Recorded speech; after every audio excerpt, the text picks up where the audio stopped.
All right, hello everybody. Zaxter99 back with another first play on launch day. This is a game made by a very impressive indie developer that I have admired for many years in Yevhen 8. Now, if you guys haven't heard of Yevhen 8, that's probably because you haven't heard of his amazing Civilization city builder game in Ostriv.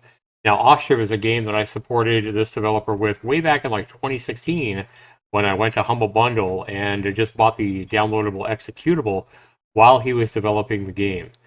So, Ostriv is a great strategy management simulation game where you try to expand your civilization.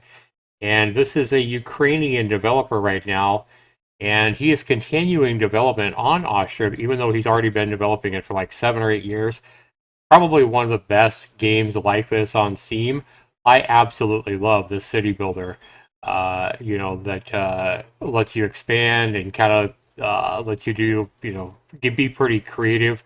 I love how you can watch your workers build paths, and the families can, they get married, they have kids, they actually grow older, and you got to kind of keep them alive, try to make sure they have food and, all the different needs that they have.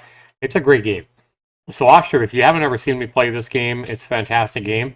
I've played it a lot more than the 8 hours I have on Steam when I was playing it off the executable while he was developing it, while he was developing the game before it ever even launched on Steam. But yeah, this is a fantastic game. Well, he has some more developers, I guess, and they are continuing the development of Ostriv as it is still in early access. However, we all know and have heard about Russia's invasion of the Ukraine, and because this developer is from the Ukraine, the development of Ostriv has come to a halt because of all that's going on over there. And we certainly hope for the best, safety and health and everything of Yevhen and his family and all his loved ones over there with the Ukraine. And I know the world is with them as well and been supporting them since the invasion started back in February. But anyway, guys, I know that him and his fellow developers, because they can't work on Ostriv anymore, they started a project, and that project was called The Cities. And this is a very minimalist type game. It only costs $3 right now, just launched today. And let's go ahead and jump into this game and see what this game is about. I know it is a game where you try to build the biggest possible city while making sure you're keeping these demands in check over here, because if any demand gets all the way up to the max, then you lose the game. So it's only $3. Seems like a great little minimalist city builder. Let's go ahead and jump in and show you what this game's all about, and we'll do that right after this.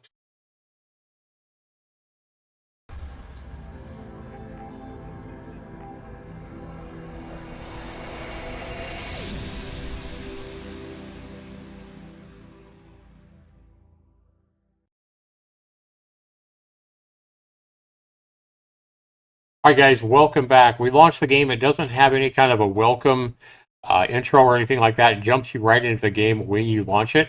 And you can either scroll or you can use WSD to move around, or you can use your mouse wheel. And then if you're zoomed in too much, you can, just kind of move around. But what you do here, guys, is you see the demands down here. You have orange, purple, blue, and green.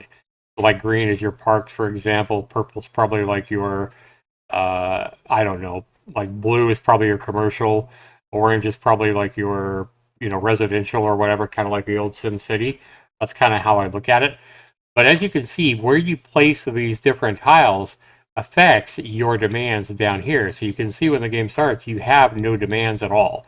You start off with a little residential area here, and then it's going to give you like randomly generated pieces, much like Tetris would. However, you don't see the next piece as you would in Tetris. So we can see that if I put this piece here, we have two residentials, and it's going to give me that orange circle right there in that first piece. That means that we are going to be forgiven a residential or an orange need by connecting these two pieces together. So let's go ahead and place this right here. And then it's going to give us our next piece. We see it's a lot smaller, and we see this one looks like it has a store or a blue on it. So if we place this here, for example, we see that we get a blue dot. We also got an orange dot over the piece that we're placing. So we're not going to grow. We're actually going to diminish our blue. See, without placing anything, we have a blue. But if we place this here, we're going to lose a blue because of the blue there on the already existing piece. And we can also rotate it by hitting Q and E. So I haven't played this game very much, but we can see that if we place this, we're not going to have any orange. We're not going to have any blue. So let's go ahead and place this here, as that looks like a pretty good option. You always try to keep this thing looking as neat as possible, because if you do place a piece and it fits perfectly, then you can get 10 points by placing that piece rather than just a single point, which is your standard. So here again, we see this piece here. If we connect it here, we're going to get that orange and that blue piece. But right now you see that we have an orange need, we have no blue. And you always want to try to look for the best way to place this so that your needs are kept as small as possible, right? So we wouldn't want to place this piece over here because then we're going to have a blue need. So we might want to go here. Yeah, our purple and our green are going to go up because we're placing a piece here that doesn't satisfy either purple or green. And green is your park, I do know that. So maybe blue is commercial, orange is residential, purple is probably like industry, I'm guessing. So we're going to place some residential right here. Or no, let's place it up here, that way we get with that blue. There we go, that looks pretty neat as well. Now we have this piece here. So we are getting a lot of residential and a lot of commercial, but we're not really getting any green or purple, which would be industry or park as of yet. Let's go ahead and place this here. I feel like that's probably about the best place to place it. That way we don't have the two blues. Okay. And then we have this piece here. So this piece here is like a track. We see the track, and then we also have the depot right there. The little box right there on this new piece. You see the little brown box? That is a train depot. So these orange tracks here are our train stations. So if you place a piece that has a train depot, you are going to get double the... so like this one here would give you double the needs on the blue. See, like if we place it down here, let's see. Let's just put it right there. And now you see you actually have a train moving along the tracks right there. Okay.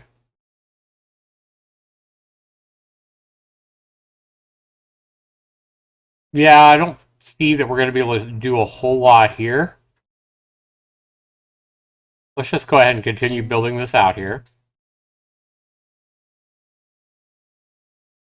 And our needs are growing here as we're still not getting any commercial or park as of yet. Okay. We have another residential here with a blue commercial store there or whatever. I just imagine that little blue building as like a store.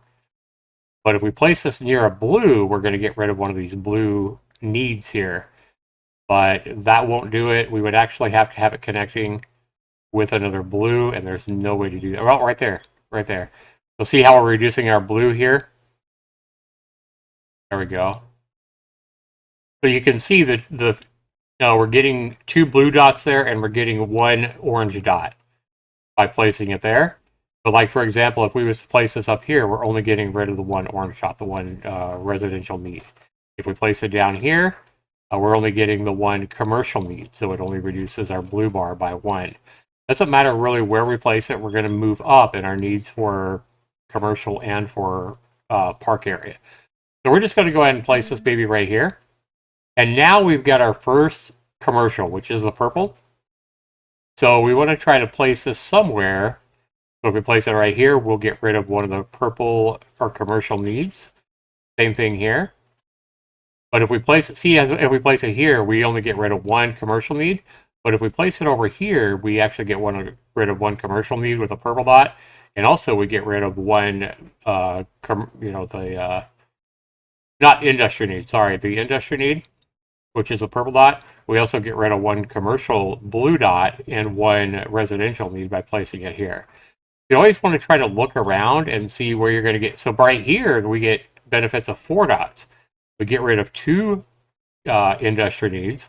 We get rid of 1 commercial need and 1 residential need. So you guys can, but right here, I would actually get 3 industry needs satisfied by placing it right here. So I think we're going to go ahead and do that. We're going to go ahead and place this right here. What if we go over here? Yeah, we only get rid of 2. Yeah, let's put this over here.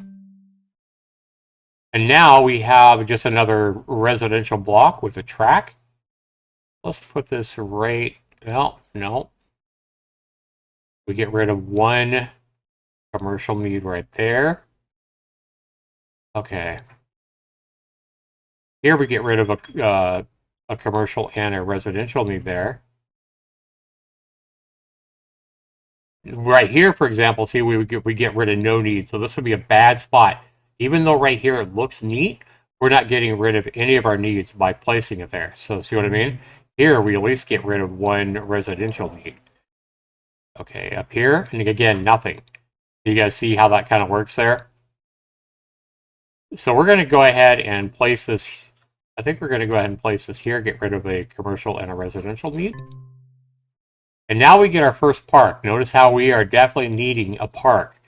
So we're going to go ahead and look and see if we can place this here. And it fits, look how perfect it fits right there. So we're definitely going to place that there and get rid of 2 park needs. We desperately needed to get rid of some of the needs for a park in our city here. Notice here on this new piece, we have another train depot.